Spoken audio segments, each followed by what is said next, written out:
Welcome to the Stumbling Spirit, contemplations on the path of resilience. Whether you realize it or not, you are resilient. It's your birthright. As you take in your next breath, know this truth.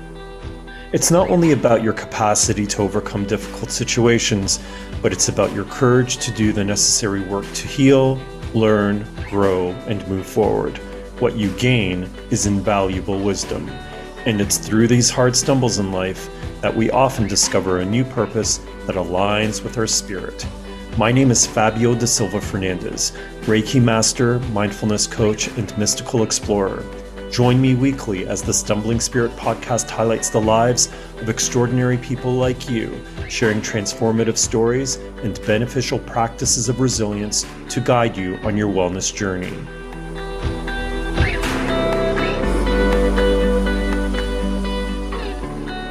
Heidi Bornstein is one of the founders of Mindfulness Everyday, a Toronto-based organization offering accessible and practical mindfulness education to improve the well-being of her local community. A key focus for Heidi and her team of trainers is delivering flexible yet effective mindfulness curriculum to youth who are in dire need of support in these uncertain and divisive times.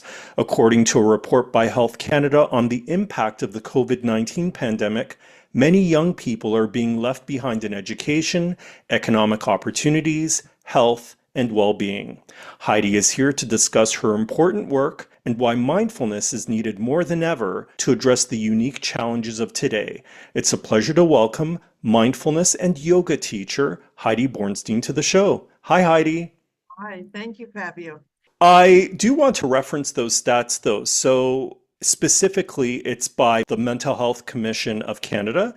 And what they wrote in the report is that due to the pandemic, young people have experienced emotional difficulties brought upon by social isolation, family stress, increased risk of exposure to abuse and systemic racism, and also there were the disruptions in students' education. One piece of this report that I want to highlight as well is they had done a survey, and what it showed is that 63.8% of respondents between the ages of 15 to 24 reported a perceived poor mental health state.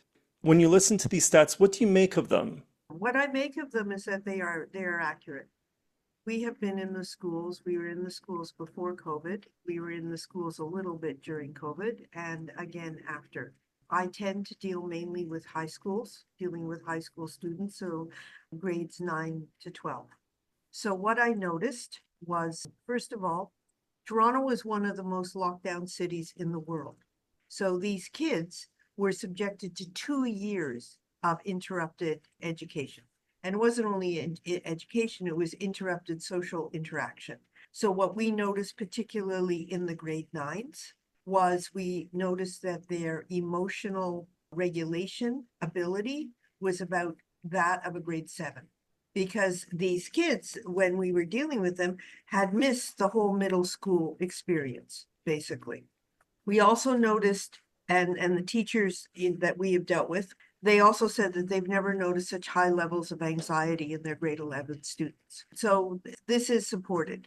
Now, I teach mindfulness, but I'm not about to say that mindfulness is the magic blue pill that's going to cure all the ills in education. But what we believe is that we can give people practical strategies and skills for stress management, emotion regulation, and also enhancing some positive qualities like kindness, gratitude, the things that have been proven evidence-based approaches to improving mental wellness.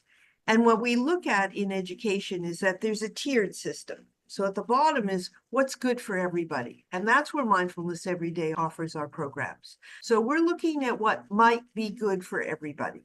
We're not targeted interventions or specialized interventions. We leave that to the specialists. But we believe that if we can bring these things not only to the students, but also to the teachers and to the parents, then we can give these kids a good way of managing the ups and downs of life. Because right now, people's ability to respond to situations versus reacting to them is not developed. Yeah, I've been also reading that there's been an increase in depression, anxiety, and all of the stresses that, we've experienced in the past number of years. I mean, if we're feeling it, then certainly young people would be feeling it perhaps much more than we are. For listeners that are tuning into this podcast, you might be wondering, why are we talking about COVID in 2025? Because the pandemic is effectively over. But I believe that there are aftershocks. We're still dealing with the trauma of having been isolated for a number of years. And of course, there's the fallout from that period of time. We're dealing with economic uncertainty at the moment and other social, political issues, polarizations, the rise in populism, all of this stuff. That would impact our young people as well, too. They're going to have to do more research, but they're saying that there was a 2-year lag in the emotional development of youth and young people as a result of this COVID, and it put them back 2 years. I have a niece and nephew that are in their 20s. So when COVID happened, they were in their early 20s. My nephew was he had just got accepted into the photography program, and then COVID hit. So he went into photography online. How can you do photography online? And he said, and none of his fellow students would turn on their cameras. So one of the reasons for going to university, one of the reasons parents encourage their kids is because you're going to make lifelong connections and lifelong friends that you'll have your whole life. He said, even if he had run into these people on the street, he wouldn't have known who they were because nobody would turn on their cameras. And that was the same thing that was happening in schools as well. When kids were online, they were not required to turn on their cameras. So first of all, teachers were teaching to a bunch of black boxes. And second of all, you had no idea of the participation or engagement in the kids that was happening. So he was in his young 20s. So I know that for him, everything was 2 years behind. Getting an education, getting a job, all of these things that are considered to be a normal trajectory were totally interrupted. I've heard this from other educators as well too, that they're experiencing this phenomenon of students in their class, what they would describe as not performing at the level that they should. One thing I just wanted to also mention to our listeners, I mean, we're talking about things that are local to Canada. Just from a stats perspective, what was accessible to me, what was easier for me was just seeing the stats for Canada. It might be very different in your country, region, city. And I'd be really curious to find out how it might be different or whether you're experiencing very similar things in your part of the world. So please DM me on Instagram at The Stumbling Spirit and just let me know your thoughts. One of the things that I mentioned was the economic uncertainty. And when we're dealing with inflation, rising food prices, and the fact that salaries are not keeping up with the standard of living, I saw a headline just the other day, and it said that the city of Hamilton, Ontario, is in a state of emergency because 1 in 3 families are food insecure in that city. And I know that in the city of Toronto, that food banks are stretched to the limit. So if I'm a young person in a family where we're food insecure, on top of the fact that I'm trying to reintegrate into society and going to class and school in person and struggling in school to understand the curriculum, and it would be really challenging for me. It would be, and you bring up a very important point. I worked on a project with the York Region Board. It was called the Resiliency Project. And the idea was to bring in some mindfulness. There was a pilot, there were 14 schools that were involved. But what we became aware of is that, you look at the hierarchy of needs, right? The first thing that has to be taken care of for human beings is that they need to feel safe and secure. They need to have a home. They need to have food. They need to have water. So even in mindfulness practice, we're not talking about giving people a skill set without being aware of how challenging it is to deal with people who haven't had their basic needs being met. So when kids come to school and we talk about readiness to learn. So in order for a child or a youth or a teen to be ready to learn, well, they had to have gotten enough sleep. They had to have maybe had some breakfast before they got to school. They had to maybe not have to take care of siblings or aging parents or ill parents or a whole myriad of other factors that will impact how they're going to show up and be able to be attentive. So you're right. I mean, bringing mindfulness into education is just one part of a socioeconomic mess that we're in right now. Now, many of the schools have, like I notice at RHK, there is food available all over the school. I tell you, there's a tray in the office where there's and I'm not talking about lousy food. I'm talking about fresh bananas and fresh tangerines. And so there is a recognition now that we have to be providing some of these things. There's lunch programs at schools. And for some of these kids, the only meal they're going to get is this hot lunch that they get in school. So I do think that there's a lot of people that are making serious efforts to address that in whatever way we can. You mentioned the food programs in schools and also the challenges that young people are facing post pandemic. I'm wondering if you could share other things that you've noticed in schools today. One of the things they just did a report, two people just did a report, and they were saying that they were noticing the lack of civility. I love the term, the lack of civility. And it's true.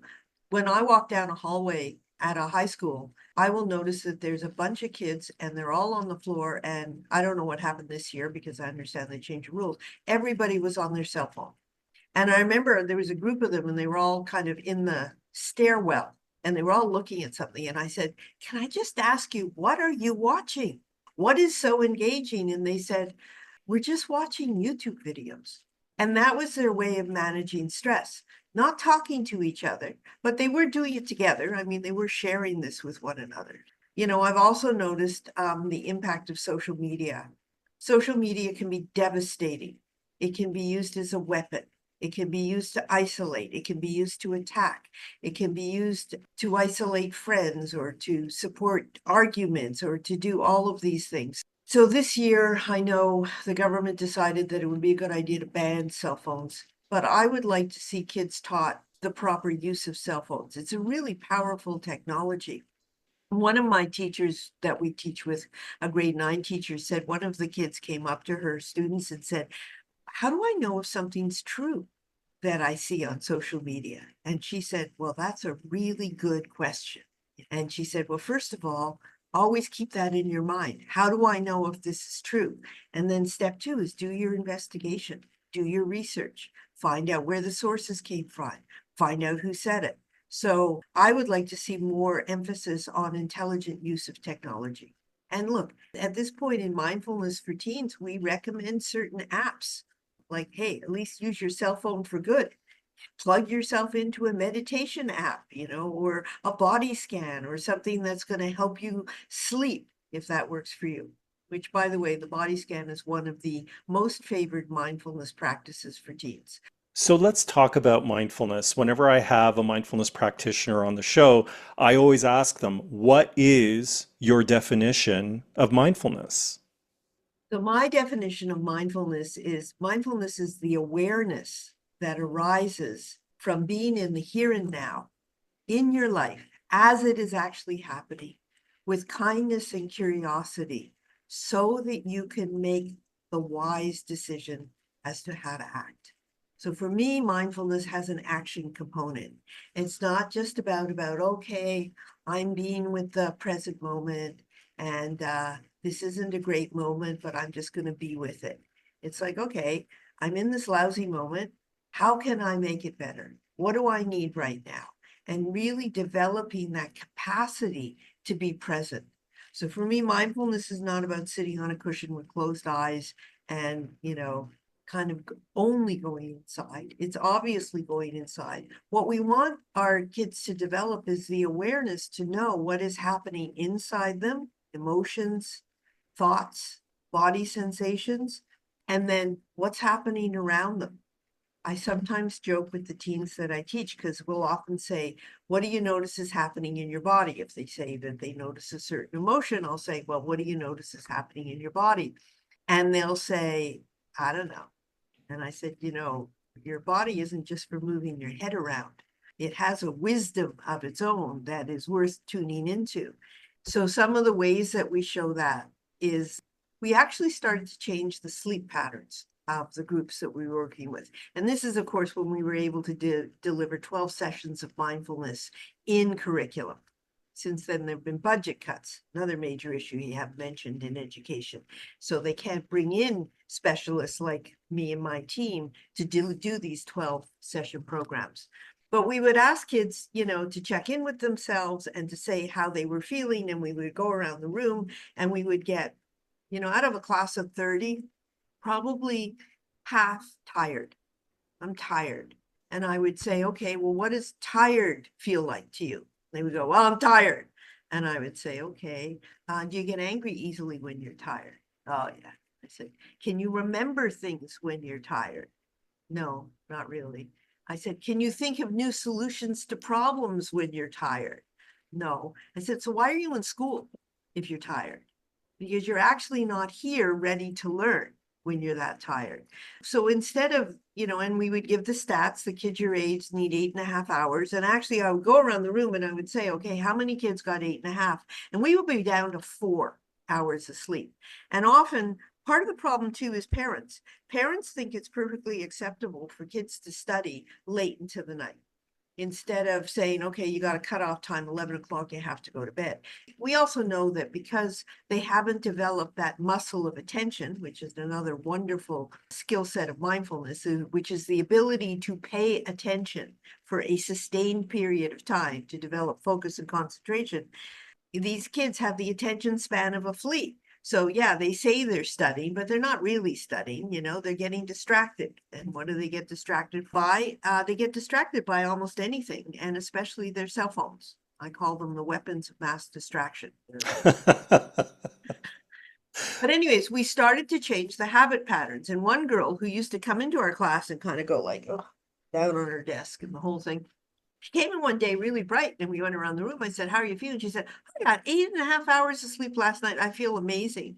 So we started to change the habit patterns. I ran into another student one day and she said, it was exam period. And she said, I got to tell you, I didn't stay up cramming last night. I went for a walk. I ate well. I went to sleep. I feel ready for this exam today. She says, I'm watching some of my other friends and they're just freaking out. So these are practical strategies. But the only way that they're meaningful to a teen, because they don't want to be told from an adult, oh, this is good for you, is when they start to develop that capacity for inner awareness where they're checking in with themselves. They're checking in with their bodies. They're checking, oh, that was the other one about tired. Do your muscles hurt? Do you feel achy when you're tired? Making them aware of what does tired really do to you kind of encourages positive sleep hygiene. And then that would be a good opportunity to talk about how they might be able to manage that. You mentioned financial constraints earlier. Apart from that, do you think mindfulness is a tough sell to school boards and schools? Yes, right now it's a tough sell because they've cut the budgets. They've also done some interesting things. They put in wellness curriculum into the schools without any training for the teachers. They're supposed to do all this training in their own time. And teaching wellness and teaching mindfulness is about embodying it yourself. You have to really practice it yourself so that you can share it with your students, so that you can embody it, so that they can see the qualities in you that you would like them to be manifesting. So it's a really big problem for us. We trained over 1,000 educators in a program called SMART, Stress Management and Resiliency Techniques for Educators. And we used to get 30 teachers in a school to take an 8-week program after school, and they would pay for it themselves and they would use their own time. Well, they won't do that anymore. They have been stretched to the gills. They also have cut the budget so that the 12-session program that used to be part of curriculum, where we would go into schools and we would deliver this, they've cut the budget on that as well. And it's very short-sighted because when you look at the mental health costs later on, they're astronomical. Right now, the waiting times, I think, for somebody who has any kind of issues is a year. And we know that early intervention is a key. They have a bunch of social workers and psychologists and everything that are employed by the schools, but one social worker will have probably an average of 700 kids under their care. So even if somebody has to see the social worker, maybe they'll see them twice. So what I'm offering, and the other thing too, is that it creates a great inequality. So the parents that can afford private help will engage, therapists and all of this kind of stuff. But the parents who can't, what are they going to do? So my point is that we should be bringing this education into schools because first of all, that's where the kids are. They all have to be in school. This is a perfect place to bring this kind of training to them.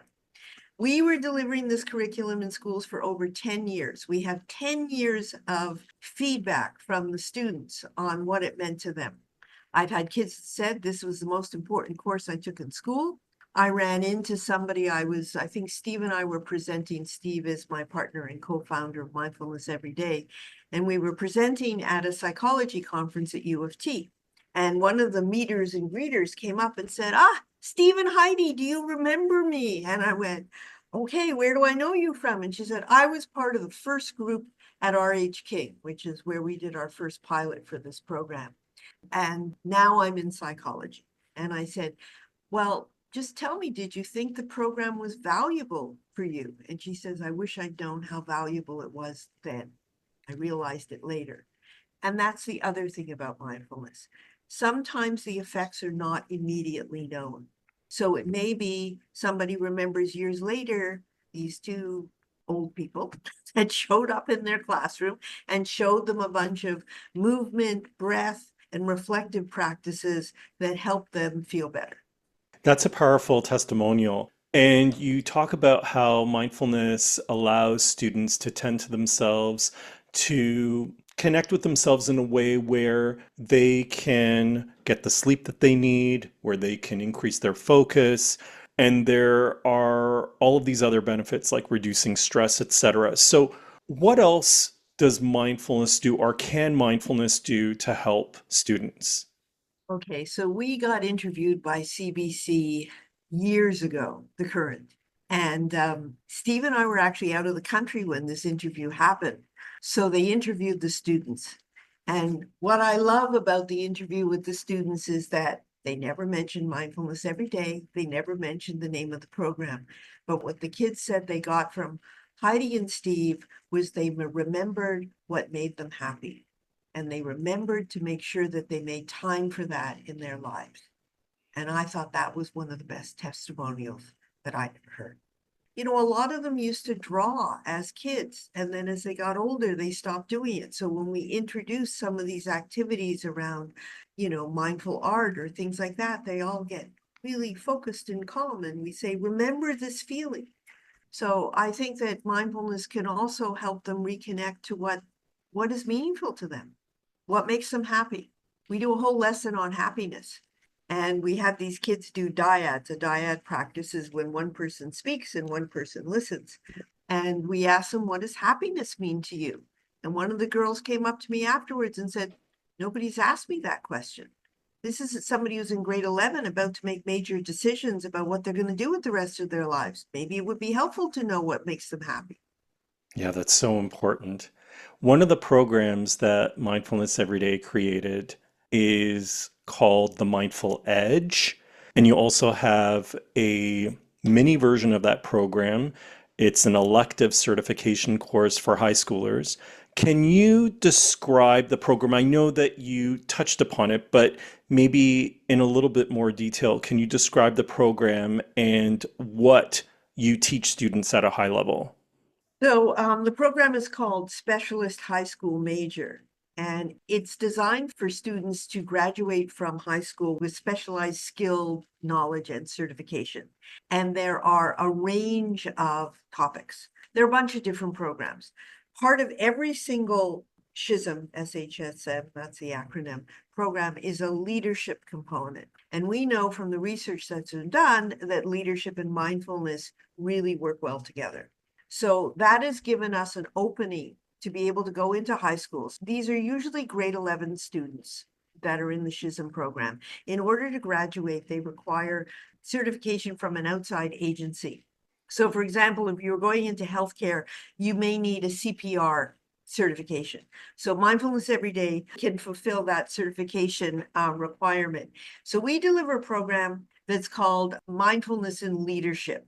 And what we focus on is the first two lessons in our Mindful Edge program. And the first one is what is stress?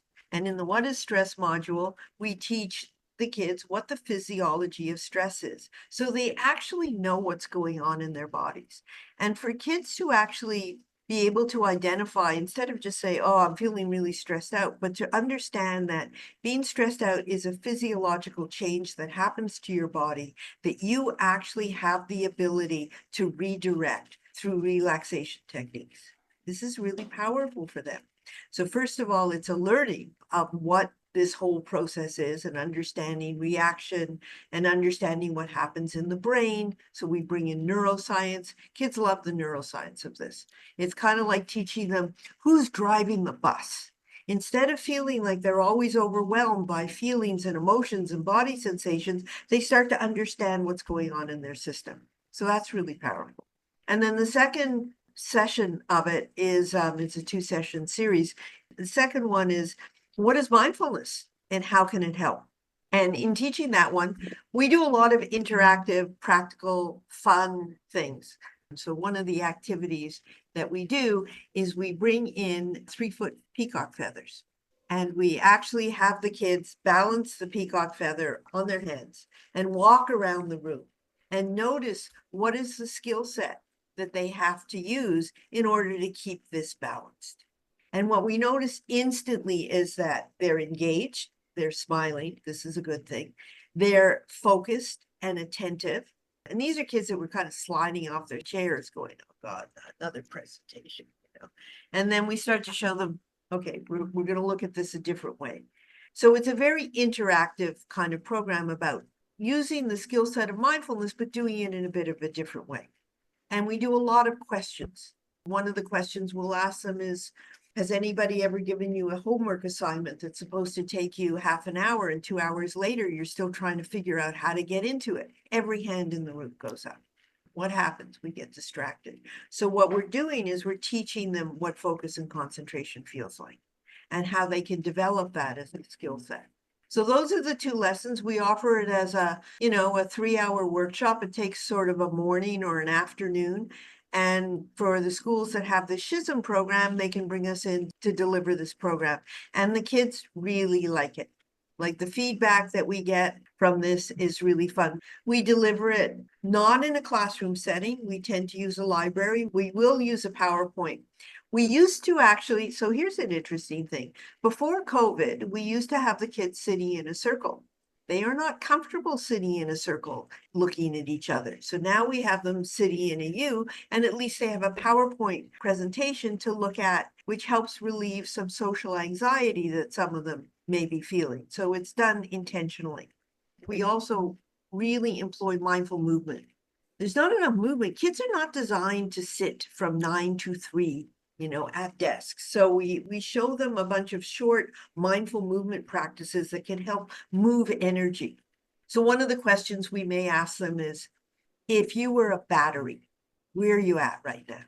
Are you totally depleted, like you got no energy? Are you maybe meh, you're in the middle, kind of neither here nor there, or you got lots of energy and you're ready to do a lot of stuff? And obviously, when you go around the class, you're going to get a combination of everything. So what we show them is a bunch of practices using breath and body that will help regulate energy. So if you're feeling like you're bouncing off the walls, this may help chill you out. And if you're feeling like you're sliding off your chair and falling asleep, this may help to give you a little bit of energy. And we offer a lot of different strategies and skills because there's no one size fits all. Yeah, I think it's really powerful that it's organized in that way. Full disclosure to our listeners, I am one of the facilitators of the SHISM program that Heidi is talking about.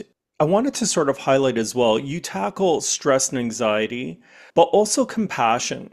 And I feel that compassion is such an important piece. So I wonder if you could talk a little bit about how you approach compassion in your program. Oh, this is really important. This actually evolved from a program that Steve and I were piloting probably about 15 years ago. And one of the activities that this program had was called Ways That I'm Mean to Myself. And they actually got kids in a group talking about the ways that they were mean to themselves. And I got to tell you, we had to actually cut it off because it involves self-harm. It involves some very, very serious issues. And it wasn't that we were trying to deny the reality of this, but we wanted to, instead of looking at the mental illness approach, we wanted to look at the mental health approach, the mental wellness approach. So one of the ways that we'll approach this is we're going to talk to kids about the unkind mind, that inner critic, that little voice inside that is there for a reason. It's trying to protect you and it's trying to take care of you, but sometimes it can be a little bit harsh. It's funny, I once asked a group of kids, I said, where do you think this inner critic comes from? And they said, our parents. But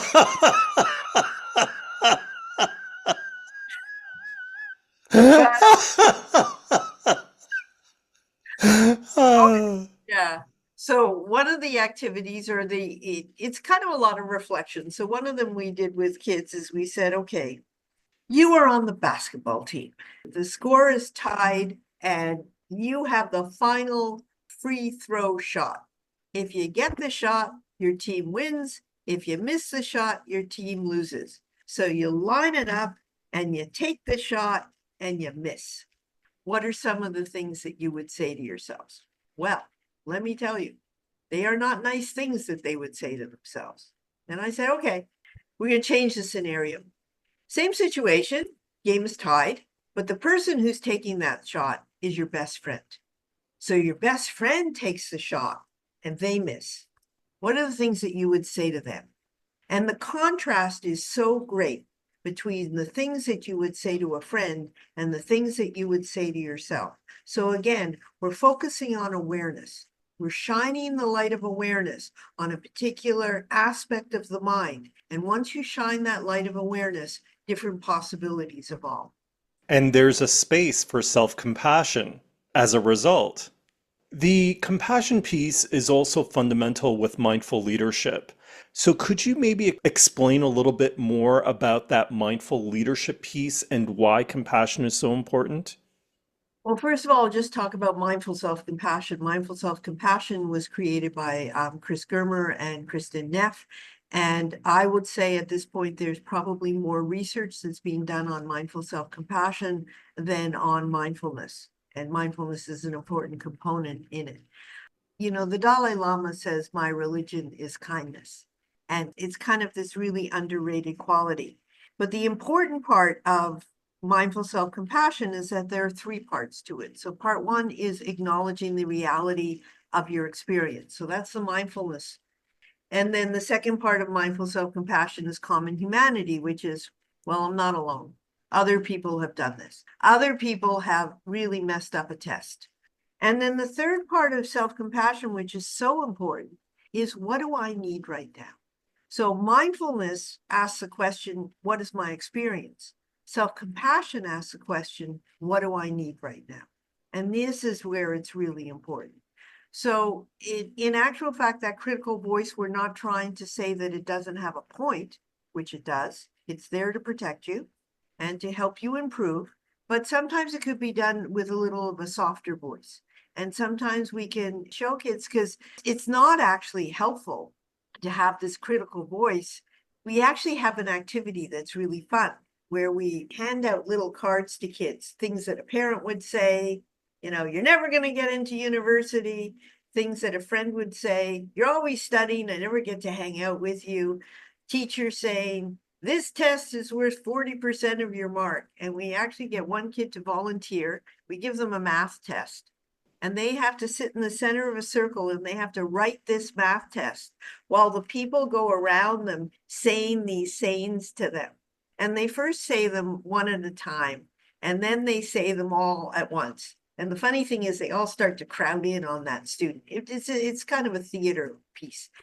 At the end of it, you ask the student, okay, how was writing that test? I had one kid say, I couldn't even write my name, you know. So we look at that, and then we actually do the same experiment again with people saying kind things, with people saying encouraging things, with people saying, you got this, you studied really hard, I know you'll do your best, you always do your best. And we look at the difference in performance. So we try to teach them the difference between self-criticism and self-appraisal. I mean, one thing is that, like if you do really badly on a test, it's okay to say, oh, wow, I really messed this up. I maybe need some tutoring. I maybe need some help. I maybe could do better next time. Instead of saying, I'm going to drop this subject. I'm never going to look at it again. So we try to show them helpful ways of managing real life situations and Mhm. self-compassion, understanding that you can be your own best friend, understanding that if we treated ourselves the way we treated our friends, we probably wouldn't have any. So this is this is really important. I think that's a really good point, right? So I believe that if we do have a strong inner critic, we're often critical of others. When we think about the compassion piece and, just tying it in with the mindful leadership piece, if this is something that young people can harness within themselves, it will carry throughout their entire lives with their families, with their coworkers. It creates an atmosphere of trust and collaboration and so many other benefits of having or embodying this mindful leadership quality that includes compassion. So I just wanted to highlight that as well as something that should be celebrated in the program that you deliver to students, especially in a time where maybe they're having challenges socializing with other people and integrating back into society, because that leadership piece is also about confidence as well. So Glad important. you brought that up because, the qualities of a good leader are empathy, being able to put yourself in another one's shoes, and compassion, which is the active quality. How can I make a meaningful action that will improve? And we know that productivity does not happen in a vacuum. And it doesn't happen when you're feeling lousy about yourself, your job. They've done research, and connection between coworkers, like when you foster a community environment, the productivity goes up, the burnout and the absentee rates go down. And there's all these positive reasons. And it all depends on who's leading the group. So if you have somebody who's leading the group based on fear and based on pressure, you're not going to get the same kind of stuff come out. And that's probably why Google had a whole mindfulness person who was employed. Why do you think a firm like Google would have a mindfulness piece to it? And it's mainly because creativity happens when you're feeling easy and relaxed. Creativity doesn't happen when you're feeling pressured. So that's why it's really an important part of leadership to have this skill set of being able to, first of all, understand what you're feeling, but also be able to connect with others and to be able to encourage, foster a community of care with one another. We are relational human beings. See, for me, mindfulness is all about connection. It's about connecting to yourself, this body mind connection. It's about connecting to the people around you, your community. It's also about connecting to our poor planet and seeing how we can help it. So it's all about relationship and understanding that we're all interconnected. Thich Nhat Hanh calls it interbeing. We're all part of it. And if we could really, really understand that, maybe we wouldn't have the same world we have right now. Oh, if It we would could. solve a lot of problems, wouldn't it? I went to a concert last night where they take requests, and my request was Imagined by John Lennon. Remember that song? Oh, I do. And I was listening to that thinking, in today's world, we have gotten so far away from understanding the importance of connection. And we're so focused on division and what's different rather than what we all hold in common. So definitely bringing this into leadership is really, really important. The other thing about mindfulness that's important for leaders is self-care, authentic self-care. You can't pour from an empty cup. If you're trying to lead a group, a team, and you want to inspire them and you're totally depleted, burnt out, and exhausted, you're not going to be able to do your job. I don't mean to put you on the spot, but I'm wondering if you could lead us in a practice. Well, let's just do the pause practice. So one of the things that we acknowledge, often when we do presentations, we start off with what we call an arriving practice. It's an acknowledgement that we're all in different spaces and places, and in order to bring us into one space, we're going to arrive into this present moment. And the way we're going to arrive into it is to use our bodies and our minds and our emotions. So just beginning by getting yourself into a comfortable position, a position that is relaxed yet alert, a position that represents the dignity of who you are. And just begin by taking 3 long, slow breaths and seeing if you can make the exhalation a little longer than the inhalation. The reason that we do this is that it actually activates the relaxation center of the body so that we can pay attention in a bit of a different way. So you can keep your eyes closed if that's more comfortable for you, or you can find a spot to look at, maybe if you're in front of the screen, not the screen. And begin by just checking in with the body. So we may check in with the body by noticing points of contact. So we may be noticing the feeling of our feet making contact with the floor, or the sensation of our body making contact with the chair that we're in, maybe the feeling of our hands on our thighs or on the table. And just noticing sensations of warmth or coolness, softness or tightness. You may notice the feeling of your clothes making contact with the skin, or maybe the feeling of the air on the parts of your body that aren't covered by clothing. And if you notice that your attention wanders, nothing wrong has happened. That's what the attention does. Just going back to noticing sensations in the body. We're not trying to change anything at this point. We're just trying to acknowledge what's present in this moment.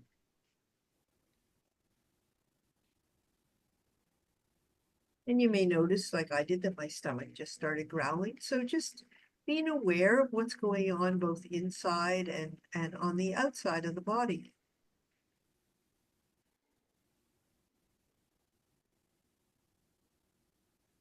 And then we're going to move our attention because we can.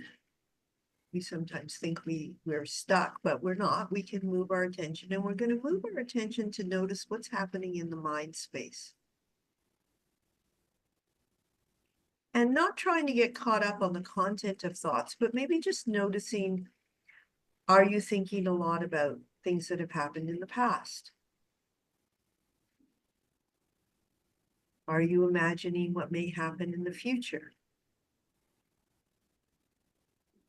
And that's okay. Just taking note of what's here, putting the welcome mat out for what's in your present moment. We're not trying to change the thought, bring in a better thought, get rid of unwanted thoughts. We're just acknowledging what we're bringing into this moment.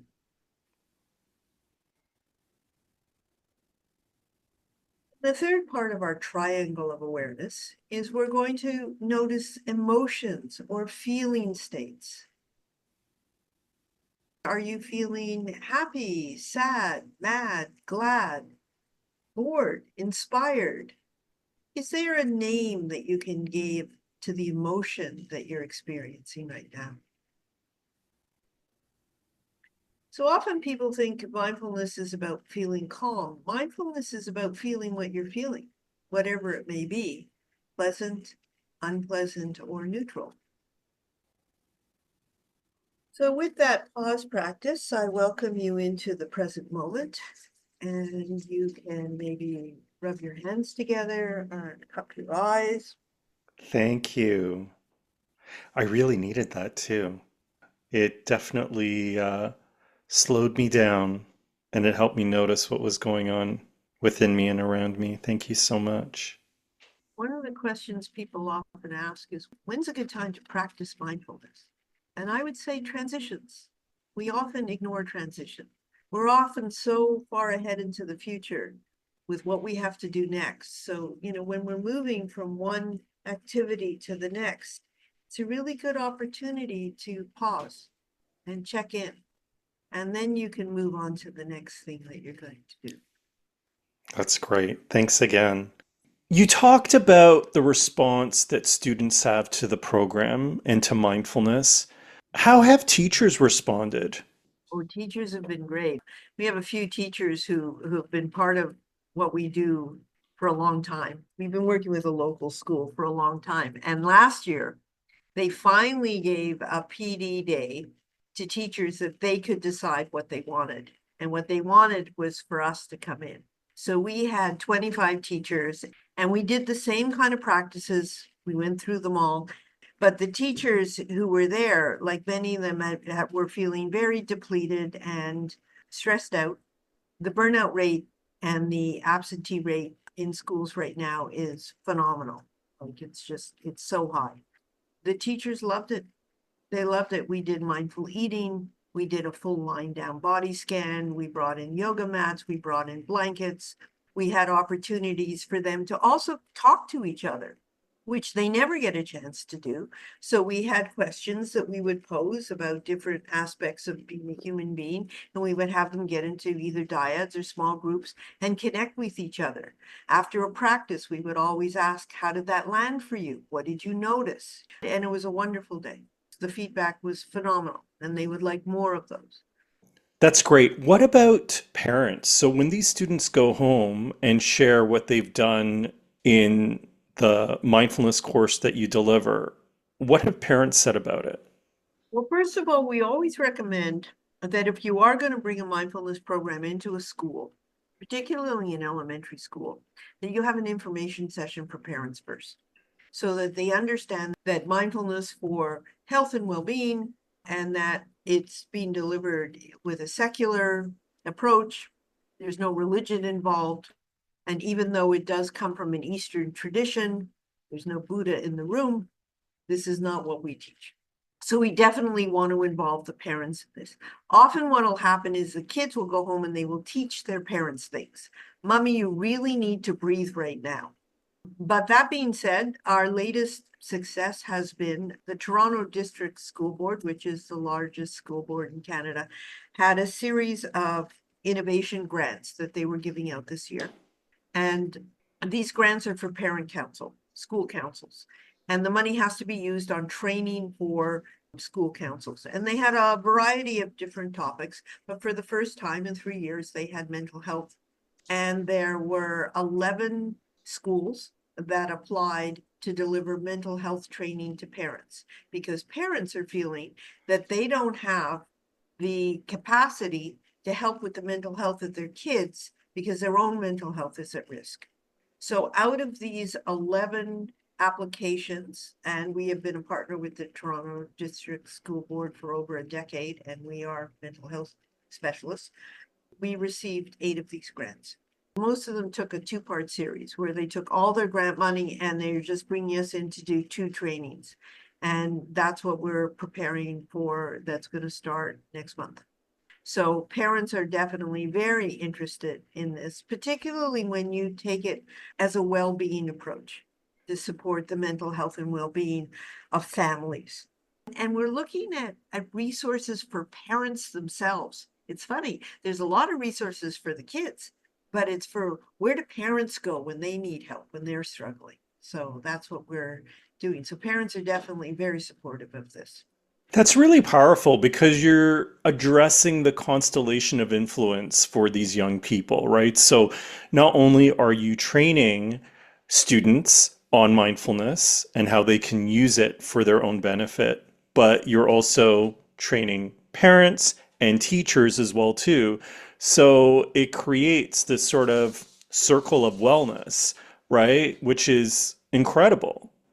It's the trifecta. You can't just train the students without involving the adults in their lives, because they're going to have a major impact. And if we can get the training so that it's supported at home and then it's supported in school, then we're going to start to see the tipping point in change. So this is why I feel like it's really important to be able to bring this in the way that we're trying to do it. How else do you see the program growing? Well, the other place that I would see it growing is in social service agencies that are involved in community programming. So we were lucky enough to do a training with a big organization in Toronto, and these were people that are caring for our most vulnerable population. And what we noticed was, first of all, how much they needed it for themselves. You know, when they came into this program, it was all about what they were going to offer to their client base. You know, and they had it was a very serious client base. They were dealing with addiction. They're dealing with a lot of older people. They're dealing with anxiety, depression, you know, and physical ailments and all sorts of stuff. But what we found after training, we trained a small contingent that worked of caseworkers and people that were actually dealing with the public. What they came back and they said the biggest benefit was for themselves. The biggest benefit was not only for themselves, but also for the community of them that took it together, how interconnected they became and how supportive they became because they were able to remind each other of some of the things that were a part of the course. Mindfulness is simple. It's just not easy to remember to do it when you need to do it, because the times when you need it the most are the times when you remember it the least. I would say the next place that I would like to see more mindfulness training is in social service agencies. It's not that they don't know this skill set, it's just presented in a bit of a different way. And maybe some of the other places could be through Parks and Rec, looking at community centers, like where they have a lot of programming. So my thing would be to train the trainers. If you could train the people that are delivering these programs with just a few mindfulness skills, managing transitions, or if you're dealing with a sports team, how to manage, you know, anxiety. Compassion in sports would be a really good thing. And it would be a really good thing to bring compassion in sports for parents, because they are really problematic these days. Apparently, soccer coaches now have to wear body cams, mainly because of the parents, not because of the kids. There's lots of opportunity, but I would rather see the people that are involved in the lives of our kids and our youth be able to embody the skill set of mindfulness. And, you know, there are foundational attitudes of mindfulness of non-judgment, patience, acceptance, letting go, trust, non-striving, gratitude, and generosity. Like, what if we could really have these qualities be, you know, show up for people? That would be really wonderful. You mentioned embodying mindfulness and how sometimes we might forget to be mindful given what's going on in our lives. And these are really uncertain times that we're living through right now. So I wonder if you could maybe talk about why mindfulness is especially important right now, given what we're living through. The quality that I have been practicing in my own life is equanimity. And, you know, comes from equality. So sometimes equanimity is like a seesaw. We have the, you know, the pleasant, and then we have the unpleasant, and they go up and they go down. Can you be at the center of it all? And it's not that you don't recognize this is pleasant or this is unpleasant, but can you not be bowled over by it like a wave? And the other quality of equanimity that I like is the ability to see the big picture. Can you be the awareness that holds all of it? So yes, these are really challenging times, and there's some really influential people that are doing some very unpleasant things. I had a teacher who I lived in India for a long time, and every year we get the monsoons, and every year the monsoon would knock out the road, and sometimes some other things because people would build too close to the river, and you would see things going down the river, hotels, anyways. And my teacher liked to go and see the devastation. You know, after a rain, he was like out there, okay, come on, we're going to go out and see what happened.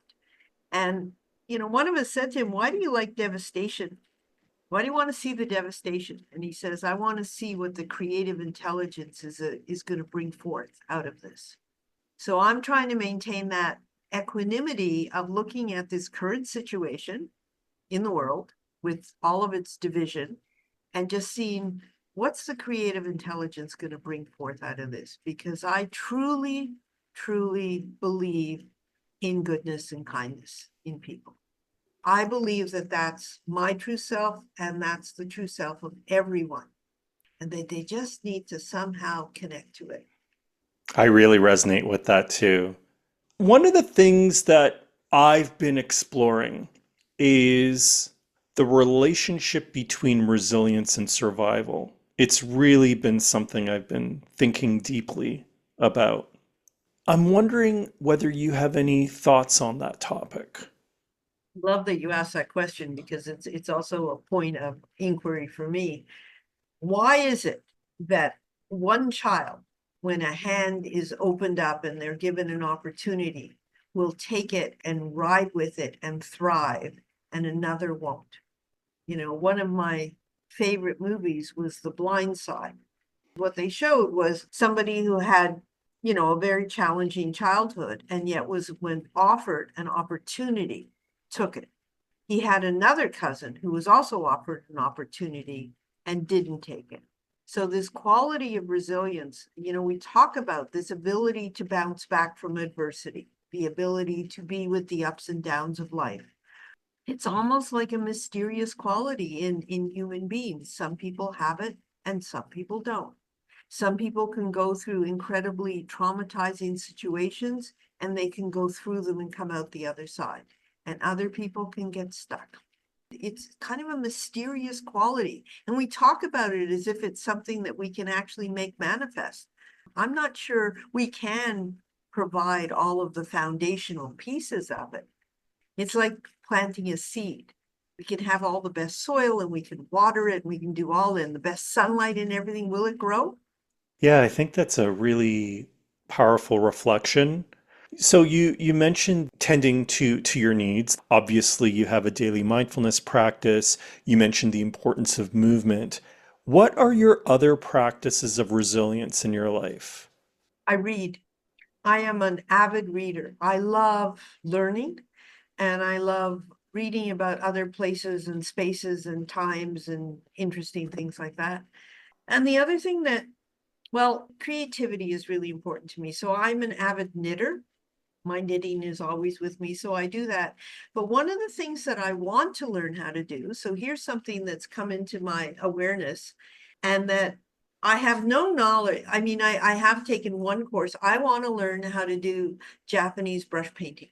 And I took a course with Steve. I made him come with me, and we went to the Japanese Cultural Center that's down the street. And we learned how to do painting with ink with this Japanese master who was amazing. And I'm just trying to find room in my life to be able to manifest that. You know, the way I look at things is I do a lot of research. So I have a lot of really beautiful books on Japanese brush painting, and I have all of this, I have everything that I need. And what I often find too is when you have an intention, when you shine the light of awareness on it, things happen.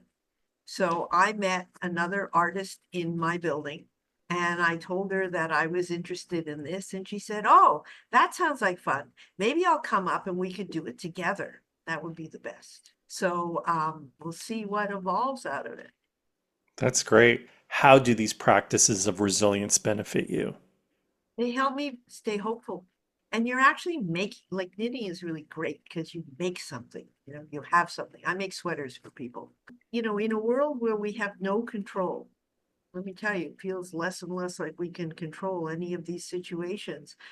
Creativity gives you a way of exercising some control over your little environment, you know, and making something beautiful or making something unique. I just really appreciate it. I find that art, creativity, poetry, the arts, they just lighten my heart and they make me aware of how amazing human beings can be. I mean, we can also be the opposite, but look at the other side of it. It's incredible. Heidi, how can people reach you if they want to contact you? And I think even more importantly, if there is a school board out there or a school that wants to work with you, wants to work with mindfulness every day, how can they reach you? Well, they can reach me at heidi@mindfulnesseveryday.org, or they can check out our website, mindfulnesseveryday.org. But I'd love to have people contact me. We're also available for conferences and speaking, and we customize everything. So I'd love to talk to different people and seeing how we can connect and intersect. That's wonderful. Thank you so much, Heidi. It was an absolute pleasure to have you on the show. Thank you for sharing your insights, your wisdom, and your light. And the same to you, Fabio. Fabio is definitely a kindred spirit. Thank you for listening to The Stumbling Spirit, Contemplations on the Path of Resilience. This is Fabio da Silva Fernandez. Join me again next week for another episode of transformative stories and beneficial practices to guide you on your wellness journey. If you wish, you can follow and DM me on Instagram at The Stumbling Spirit. Until next time, take a deep breath and another step forward on your path of resilience.